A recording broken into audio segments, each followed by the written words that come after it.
Welcome back to Shennington for the Two-Ton Money Super 1 British Karting Championships. Honda Cadet is up next. Lucas Ellingham with his dad Rafe joins me. Lucas is one of the main championship contenders. But interestingly, this weekend, I thought I'd be interviewing you in the Global Karting awning, but here you are running on your own. So you've had a change of plans, I guess. Yep, we have. It's now at the sharp end of the season, so we thought, let's have concentration on Lucas. Global have helped us for over many years, but with two top drivers going for the championship, it's now to start concentrating on our own camps. They can concentrate on their driver, we'll concentrate on doing what we're doing, and it's just a matter of pulling in the points and seeing if we can close the gap now. Okay, and Lucas, how did it go for you yesterday? It went okay. And in terms of the championship from now on, it looks like you're going to need wins for the rest of the season? Yes, I will need a couple of wins just to claw back some points to Josh McLean. Okay, well, good luck. Thanks. It's the penultimate round at Shennington, and we're here for Honda Cadet. Oliver Bearman and Archie Brown on the front row, with Oliver Greenall and Alfie Rigby on the second. Darrell Taylor, Dan Ginchard, Sonny Smith, Aston Miller, Lucas Ellingham, the O-Plate, and Theo McCouris round out the top 10. With some interesting drivers trying to fight back. James Walker will start on the 7th row alongside the New Zealander Sebastian Bloch. Away we go. Cracking start in the middle of the pack. 99 got an absolute flyer. I'm not sure how legal it was, but he's going to get away with it anyway. Well, that's Kyle Casabant, so we'll have a look at that. Josh McLean starting from the very back of the grid, trying to work his way through, and there's contact in Cafe Corner. Ed Pearson goes around after a little tussle with Nathan Clifford, and it's his teammate Connor Clifford that has to take avoiding action as we push and shove our way down to the hairpin. Everybody in a line trying to get through on the first lap. We're on board with Theo McCouris. Whoops, he's run out of road there. Lorenzo Cordell on the inside. Get back on the circuit. That's good boy Theo, and that's the 97 in there with him. That's Sebastian Bloch, the New Zealander. As they come through the Bruno Ferrari chicane, down the back straight, into Hangar Corner, and Oliver Bearman, championship leader now in the GP plate, leading the way as they come into Wilkins for the first time. He controls the pace at the front of this one. Beautiful start to this race so far. Oliver Greenall is in there in second position in the 64, the 7 in there in third. Archie Brown as they come over the line at the end of the first lap. Brilliant racing so far. They tiptoe their way through Cafe, everybody trying to keep in touch with each other. Couple of nice moves through the field. The GP plate, Oliver Bearman, there he is, still leading the way as the queue comes down towards us in the hairpin. Alfie Brown trying to move on the inside of Greenall. He's there. Rigby might go with him as well. Alfie Rigby, Sonny Smith trying to capitalise as well. And we're back on board with Theo McCouris. He's just made the inside move on Darrell Taylor. And in front of us, Sebastian Bloch has got through as well. New Zealander Bloch.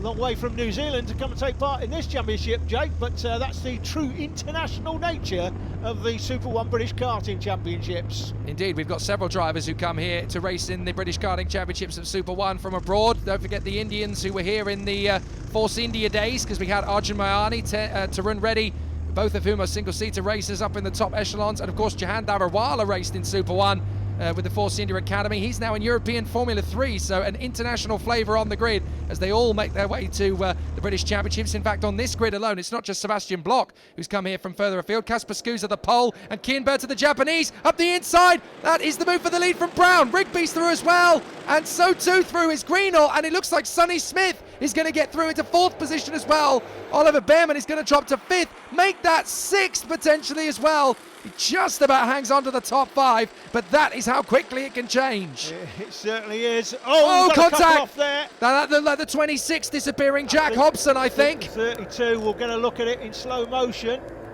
Was it 32? Possibly the 34, but it was certainly contact going through the Bruno Ferrari chicane.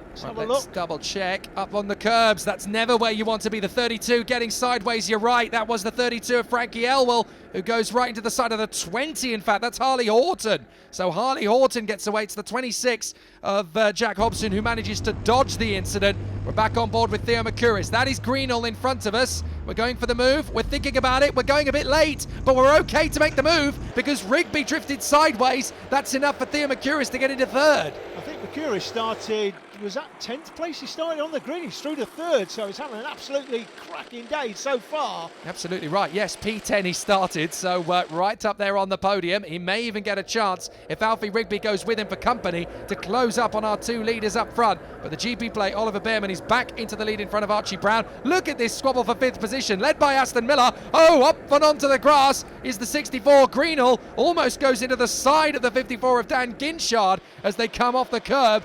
Bearman and Brown first and second, then it's McCouris, Rigby, Miller, Smith, Cordell in 7th from Block, Darrell Taylor and Walker rounds out the top 10 from Greenall, Charter, Ginchard, Lucas Ellingham down in P14 at the moment, the O plate. Then it's Atkins, Neo Phipps in 16th position, jostling for position though in the mid-pack, and already that is the 8 moving further forward. That is James Walker. A minute ago he was in 10th position. Looks like he's up into at least 8th position. Yes, in fact he's leading the cavalry charge from 8th position down. We spoke to Ellingham earlier, of course. He would have been hoping for better than 14th at this stage of the race. He'd have been hoping for the lead, quite frankly.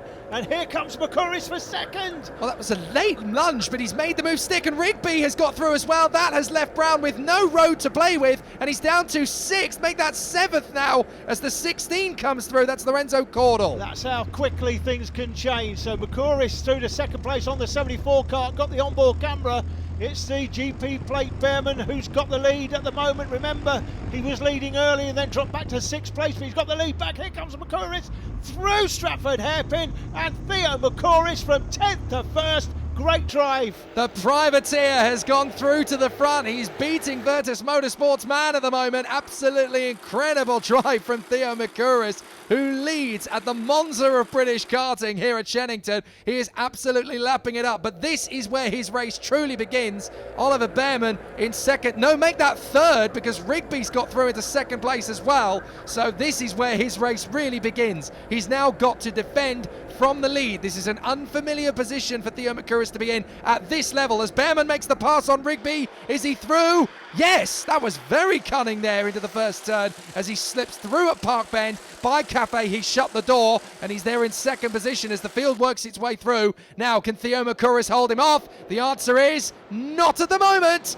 Dives for the inside, Bearman, and gets through as the rest of the field battles away. That's another couple of places lost. Greenall makes a place up as well through Stratford Hairpin, so McCouris back down to 2nd place. At the expense of James Walker, who's now back into 10th position, up into 12th position alongside Sebastian Block. That was the 18 of Darrell Taylor trying to get in there. Some great tussles in this stage. It's amazing to see these guys with such conviction and bravery making those do or die, slice and dice maneuvers in the Honda Cadets. Brilliant racing and incredible maturity from these youngsters as they battle their way up the echelons of British motor racing here in the Honda Cadet Championship. Plenty of great talent. We're back on board with McCouris. He's not phased. He's down to 2nd, but he's run wide. There goes Rigby. There goes the 70 of Aston Miller. And there too goes Sonny Smith. Down at P5 goes McCouris. Just like that, from the lead down to 5th place, and it may get worse for him as he goes through Stratford. Is he going to lose another place? I think Brown's going to get through. Oh, he has. Oh dear, Archie Brown going to get through into the inside into P5. So Sonny Smith is now into P4, we just saw. There is Theo McCouris. That's the 16 that's got through as well. That's Lorenzo Cordell. So we're now down Theo McCouris to 7th position. So he's got to do all that hard work he's just done all over again. But he has the chance and the time to make it happen if he keeps it going. Darrell Taylor, unfortunately, retires from the race at Stratford Hairpin. But Theo McCouris, having worked his way from 10th to 1st, is now back down to 7th. Yeah, that's soul destroying to lose all those places, but... Rigby's down to 4th, sorry Alan, yeah. Rigby's down to P4. Oliver Bearman was down to 6th place after leading early on, but he's worked his magic back to the front of the field, back to the lead, and that's what McCouris has to do now. Well, he's trying to concentrate on staying with him. He's almost defending. Them off one at a time. Bearman's almost defending at this stage of the race. We've still got quite a way to go, and he's having to look over his shoulder a little bit more than he would like to. Oliver Bearman's starting to feel threatened in this one. Yeah, it's going to bring the others back into play. He is defending, isn't he? And it is early to be defending, although we are getting towards the business end of the race, to be fair. So now he's obviously feeling, well, the only way to win this one now is to keep Aston Miller right behind him. Miller through to 2nd, Sonny Smith to 3rd. 4th position has come Brown. There's too many karts to think about working with, Jake. When you've got 7 in a row like this, if there's just somebody behind you, you wouldn't bother defending.